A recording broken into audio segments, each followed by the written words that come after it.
What's up everybody? I'm going to demonstrate quickly how you can trim down a larger piece of paper to letter size so that you can run it through the printer. Now this is the Rototrimmer. It is a super safe method of cutting paper. This is an example of our 9 by 12 inch drawing pad. Now a letter size document is 8.5 by 11. So what I need to do is tear out a piece of the page and cut this puppy down so it'll fit properly in the printer. Now, our Rototrimmers are equipped with rulers in two places. One is a straight edge that's going to allow you to keep your cuts straight. The other measures the overall length here.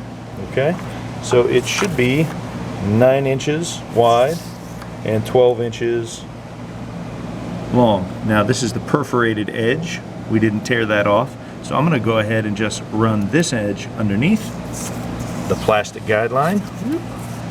Fit it under there nice and neat. Okay. Now I'm going to go ahead and slide over to the straight edge. That'll ensure that wherever I move it up and down, I'll get a straight cut. Now, initially the paper is 12 inches. You can see the edge of the cutting surface here, right along that perforation. So we need to move the long edge from 12 up to 11.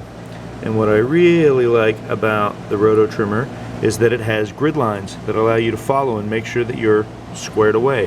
And I can see I have a tiny gap up there, so I'm going to just use my finger to nudge that close. And as long as I can see the black line at the edge of the grid, I should be good to go. So just nudge it carefully and then grab the trimmer, slide it back. So now I have a 9 inch by 11 inch piece of paper. So I'm going to take it and rotate it. So I got to take the side that's 9 inches long and cut it down to 8.5. So I'm going to slide underneath. Right now, that's 9 inches. The edge of the paper is not peeking out of the edge. We got to move it up halfway between the 8 and the 9. So I'm going to slide up, pressing a little too hard. There we go. Get it aligned. Make sure it's nice and clean and touching all the way up the edge, and give it a cut. Now, I have a letter-sized piece of paper I can come over and place into the printer. So right now there's just regular floppy copy paper. That's no good. I don't want to have that on my print. I want this nice thicker sketchbook paper, which is especially important if you're going to do any art after the print, like watercolor or oil pastel or anything like that. So let's run over, print our file real quick. Let's just see. All right, let's print it. File. Print. Print. Might ask us to print one more time.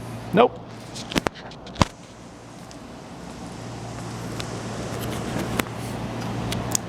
It's processing. Woohoo!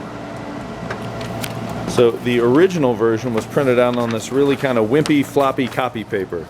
That's good for, you know, a paper you're turning in for English, but for art you want your paper to be a little more substantial.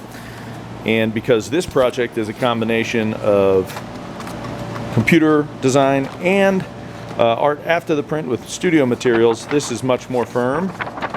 Okay, it's got a little bit of tooth to it, and then you're going to be able to add whatever materials you want afterwards. And you can take your print right back over to the Rototrimmer, start chopping them out, and you'll be a happy camper.